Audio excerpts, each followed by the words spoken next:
Shavuot, nous nous trouvons par Chat Acharimot, à peu près 8 jours avant la fête de Pessah, qui arrive à grands pas donc. Et avant de commencer le cours, comme d'habitude, je vais dédier le cours à la mémoire de quelques personnes. Je commencerai par Sarah Mazaltov Batrivka, une voisine d'Aubervilliers qui nous a quittés il y a 3 jours à un âge assez avancé, 93 ans, Baruch Hashem. Je souhaite beaucoup de force à ces enfants, ces petits-enfants avec qui j'ai sympathisé, qui sont des gens d'une très bonne famille, des personnes de très belle qualité que j'ai beaucoup appréciées. À la mémoire de Shimon Ben Yaakov, un homme qui nous a quittés trop tôt, habitant à Beauvais, dont c'était hier l'enterrement, et je souhaite beaucoup de courage à son fils unique et à ses frères et sœurs que j'ai senti vraiment très affectés. Et je terminerai à la mémoire d'Ediaou Ben Yosef qu'on a enterré hier avant Shabbat, une personne très bonne aussi et de grande lignée surtout. Et je souhaite beaucoup de courage à sa compagne, ses enfants et toute sa famille.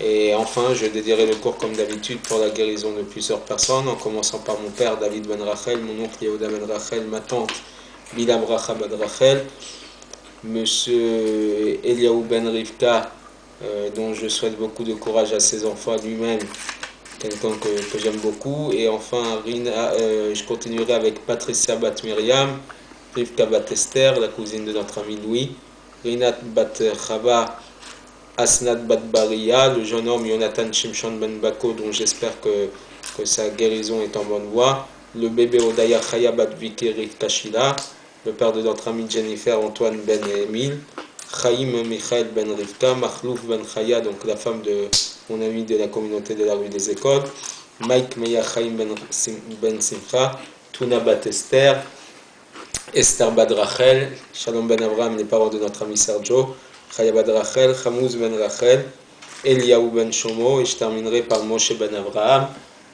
notre ami et cousin de Sergio. J'espère que tu as des bonnes nouvelles à nous annoncer de sa part, que Bezrat Hashem, on n'entende que des bonnes choses. Amen. Donc la paracha s'appelle Acharimot, et en fait elle parle de la mort des deux fils d'Aaron, Nadav et Avihu, qui sont morts d'une manière soudaine, trop soudainement, et à la suite de leur mort, Acharimot, donc ça veut dire après la mort, à la suite de leur mort, Akadosh Baruch Hu a ordonné 2 ordres spécifiques qui étaient réservés pour empêcher de tels cas dans le futur. Le premier ordre qui a été donné à Aaron, Parashat Shemini, tout de suite après l'événement, puisqu'on sait que dans la Torah, En Mukdam ou Meuchar Batorah, il n'y a pas d'ordre chronologique, donc même si cet événement, on l'a déjà vu il y a quelques parachas en arrière, on va, dans cette paracha de Acharimot, nous donner le premier ordre, qui est Yain Beshechar al-Teshk Bevoachem al Moed. Tout vin et tout alcool, vous ne boirez pas avant de rentrer en rentrant dans la tente d'assignation. Un Kohen, avant de servir dans le temple, n'avait pas le droit de se présenter en étant dans un état d'ébriété, parce que justement son service ne pouvait pas être adapté à la situation dans laquelle il se trouvait. D'ailleurs, je fais une parenthèse pour dire que c'est la raison pour laquelle notamment la Birkat Kohanim, on ne peut pas la faire en état d'ébriété. Un Kohen ne peut pas le faire en état d'ébriété. C'est la raison pourquoi le jour de Simchat Torah notamment, un jour où on sait qu'on risque de finir avec un peu d'alcool dans le nez, d'accord, on fait le Birkat Kohanim Kashacharit et pas Moussaf. Pourquoi? Parce que le Kohen ne doit pas servir dans un état un peu chaud. Il doit être prêt même à faire son service dans un état normal.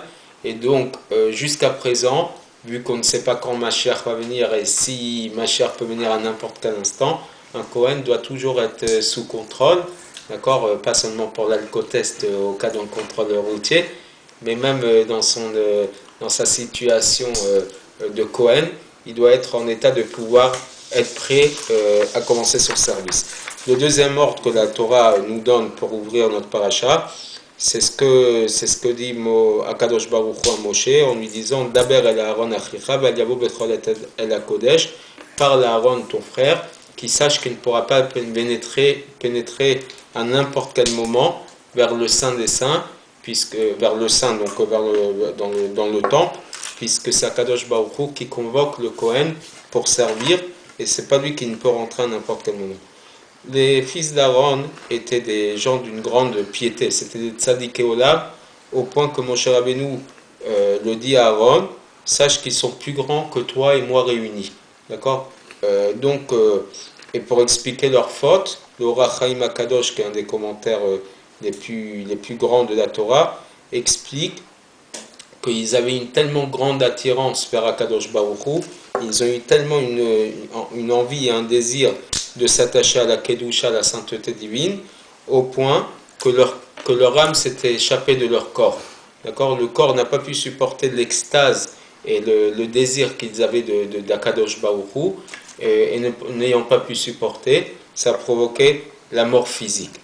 Mais c'est vrai que c'est un niveau très très haut, mais c'est considéré comme une faute. Pourquoi? Parce qu'Akadosh Baruch Hu désire qu'un homme vive dans ce monde et qu'il remplisse une mission en étant bien intégré dans ce monde. Et pour empêcher cette faute, on a ordonné ont été donnés ces deux ordres, donc de ne pas être en état d'ébriété et de ne pas pénétrer à n'importe quel moment dans le Saint des Saints. Être en état d'ébriété, j'explique une petite chose. On sait que normalement dans le judaïsme, on ne doit pas exagérer dans la prise d'alcool, dans la boisson. On sait qu'il y a deux jours dans l'année où véritablement l'alcool n'est pas trop mauvaise et c'est même une incitation un petit peu à boire pour pénétrer de la simcha, pénétrer de la simcha, c'est le jour de Simchat Torah et le jour de Purim. Mais cet état de boisson, c'est juste pour pouvoir être dans un autre état de fonctionnement. On nous dit Mishenechnas Yain Yatsasod, lorsque le vin rentre, le secret sort. Le mot Yain, qui est en gematria, en valeur numérique 70, a la même gematria, la même valeur numérique que le mot Sod, secret. Mais donc c'est être dans un état entre guillemets second, mais juste pour pouvoir ne pas être perturbé par le côté physique, par la conscience du monde. Mais boire simplement pour boire, il est bien évident que ce n'est pas la situation que l'on doit vivre. Et donc quand Kadosh Baruch Hu, il dit à Moshe Rabbeinu, Yain veshechar al tesht, vous ne boirez pas d'alcool et de vin, et en parlant de ces tzadikim, on peut bien imaginer que cet état de boisson, d'alcoolisme, c'était pas pour boire, pour être alcoolique, c'était justement pour ne pas être perturbé par ce monde. Mais c'est ça qui leur a été considéré comme un problème et comme une erreur. Le deuxième ordre, de ne pas pénétrer à n'importe quel moment vers le Kodesh, vers le Saint, dans la tente d'assignation, c'est aussi pour dire, c'est vrai que vous avez un désir d'extase, un désir d'attachement à Kadosh Baruch Hu, mais cet attachement doit être ciblé, doit être ordonné, et surtout ordonné dans les moments que Kadosh Baruch Hu choisit. D'accord. Un homme, il a 3 moments dans la journée où l'attachement se fait par la prière, Shacharit, Mincha, Arvit, la prière du matin, l'après-midi et du soir. Il peut prier à d'autres moments pour des demandes personnelles. Sa prière peut se prolonger plusieurs heures, comme on l'a connu chez plusieurs tzadikim, chez des grands de la Torah, qui pouvaient prier plusieurs heures, mais c'est ciblé, c'est ordonné. Je ne peux pas à n'importe quel moment me laisser dépasser par cette extase et ne plus être dans le monde tel qu'il est ciblé. Ces deux ordres font allusion à deux situations opposées qui peuvent amener une clotte à nefesh, donc une extase, et provoquer une fuite de la vie de ce monde physique. D'un côté, lorsqu'un homme consacre son temps à la Torah et au service de Dieu, à la prière, et à un certain degré, à une certaine étape de ce processus, il sent que la matérialité de ce monde l'empêche d'arriver à un attachement profond et parfait à Dieu, elle crée chez lui un désir profond de s'échapper du monde. Dans le cours de l'année dernière, il me semble que j'avais parlé de ces 4 tzadikim qui sont rentrés dans le Pardes, donc dans le jardin des secrets de la Torah, puisque Pardes représente le jardin, le Gan Eden, mais ça représente aussi les 4 niveaux de dévoilement de la Torah qui sont Pshad, Remesh, Dras, Sod, donc la partie simple, le commentaire le plus simple de la Torah, la partie allusive, la partie midrashique et le sod, la partie kabbalistique, de ces quatre sadikim, donc un en est mort, un autre est sorti complètement halluciné, il est devenu fou, le troisième qui était Elisha ben Avouya, qu'on a appelé plus tard Acher, donc l'autre qui s'est complètement détaché d'Hachem, le seul qui est rentré en paix et sorti en paix, c'est Rabbi Akiva, et donc nous montre bien que cet état d'extase peut amener chez l'homme un dysfonctionnement jusqu'à soit en mourir, soit devenir fou, ou soit de se détacher d'Hachem. Le seul qui avait cette capacité d'être en paix, même en ayant vécu ça, c'est Rabbi Akiva, parce que de par son parcours, de par son initiation à la Torah, il avait les kelim, les réceptacles et les ustensiles pour pouvoir vivre dans cette extase profonde et en ressortir béchalom en paix. Mais tout un chacun n'est pas capable de vivre ça. La deuxième situation est une situation contraire.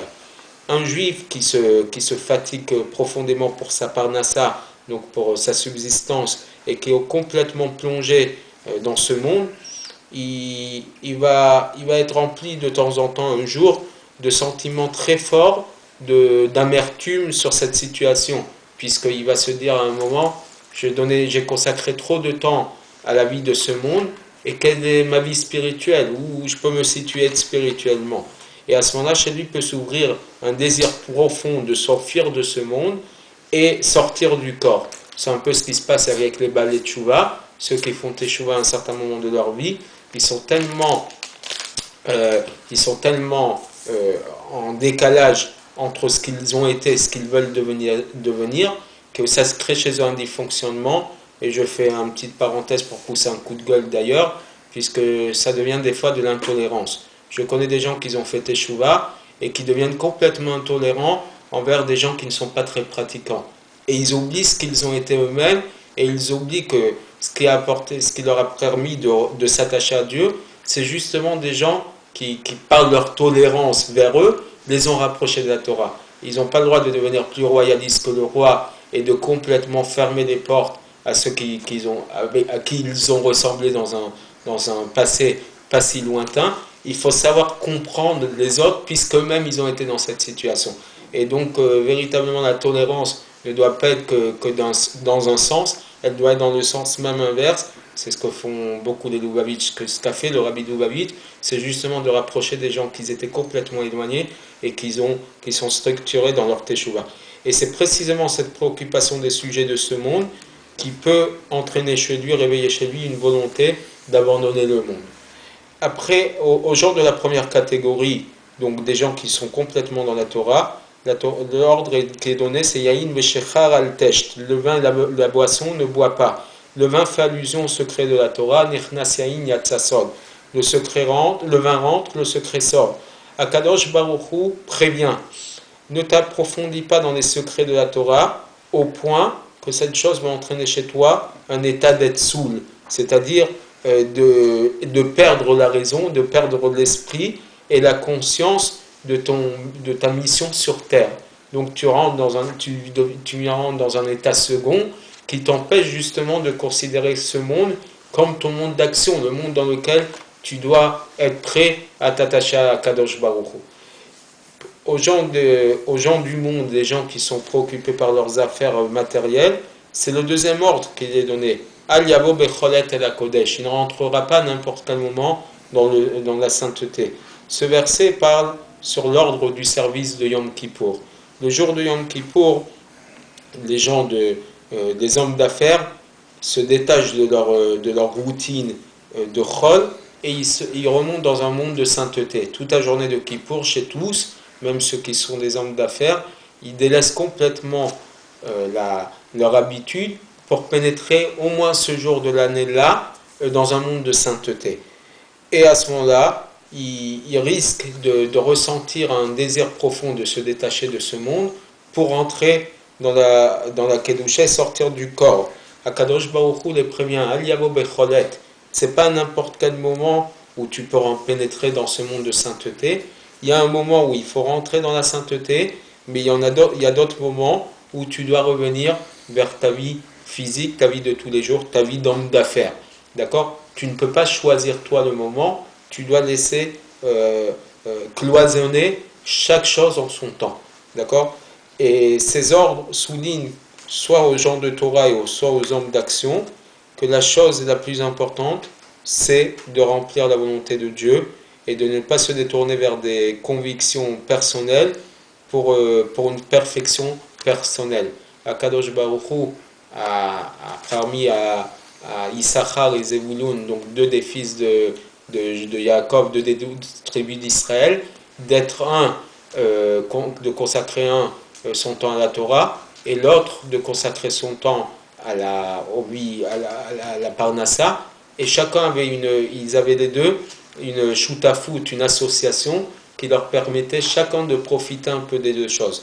Et c'est ces deux choses ensemble qui permettent la perfection de la vie d'un juif. Si Akadosh Baruch Hu veut qu'un juif il vive dans ce monde et qu'avec toutes les difficultés, les épreuves de ce monde, il arrive à les surmonter, il arrive à pouvoir vivre, il faut remplir cette mission avec joie, même si ça risque de provoquer une yérida, donc une descente, une bassesse de niveau, et blesser sa perfection personnelle, ce qu'il désire personnellement. Parce que le vrai but, c'est de remplir la mission divine, et cette mission divine, c'est de faire pour Akadosh Baruch Hu une maison ici basse, à travers nos actions d'homme et à travers notre Torah. Juste pour placer un petit mot sur la fête de Pessah, j'espère que la semaine prochaine, le dernier cours, quelques jours, 2-3 jours avant la fête de Pessah, je pourrai en parler aussi. Mais comme je l'ai dit plus d'une fois, Pessah, ça veut dire le saut, donc Akadosh Baruch Hu qui a sauté sur les maisons des Hébreux pour aller frapper les maisons des Égyptiens, c'est le sens le plus simple du mot Pessah. Mais le mot Pessah, c'est aussi la contraction des deux mots Pesach, la bouche qui parle. C'est-à-dire que tout ça, tout ce qu'on vient de dire dans ce cours, ça passe par une communication. Quelqu'un qui veut remplir sa mission tout seul, sans communiquer avec son prochain, sans aller demander conseil à des gens qui sont adaptés à sa situation et qui peuvent lui donner des bons conseils, on ne peut pas avancer. Parce que justement, l'association de personnes, l'association entre personnes qui apprennent à communiquer, c'est ce qui apporte le meilleur des soutiens et la meilleure manière de fonctionner. Beaucoup se posent des questions actuellement sur l'éducation qu'ils donnent à leurs enfants, qu'ils peuvent donner à leurs enfants, et surtout comment les enfants accueillent l'éducation. On est tous confrontés au monde du dialogue, que ce soit dans la vie professionnelle, dans la vie spirituelle, puisque la Torah passe par l'oral, par le dialogue entre chavrutot, entre compagnons d'études. Donc cette communication-là, elle peut empêcher ce genre de situation où quelqu'un veut se détacher de ce monde sans être dans ce... Les rabbanim, ils servent à ça. Ils servent à aller prendre, à donner des conseils aux personnes qui veulent revenir, aux personnes qui veulent se détacher de ce monde et qui peuvent les aider justement à se cibler dans leur teshuva. On ne peut pas faire teshuva en avançant tout seul. Il faut savoir se tourner vers les rabbanim, des gens qui sont de bons conseils. Et c'est véritablement comme ça que l'on avance. J'espère que notre avancement à tous va se faire de cette manière et qu'on pourra tous vivre la fête de Pesach Besimcha avec la plus grande des joies. Et j'espère qu'on passera ce nouveau Pesach 5774 dans le troisième temple reconstruit. Effectivement, l'ordre sera: ne buvez pas d'alcool en rentrant dans le Beth Amikdash, ne pénétrez pas à n'importe quel moment, c'est Akadosh Baruch Hu qui décide et les règles sont fixées, et qu'on puisse vivre ce que les enfants, les fils d'Aaron, Nadav et Avi ont essayé de faire nous-mêmes, et qu'on puisse le vivre vraiment avec beaucoup de simcha. Je vous rappelle dans quelques instants pour l'histoire de la semaine qui, j'espère, vous plaira. Shabbat Tov, et à dans quelques minutes.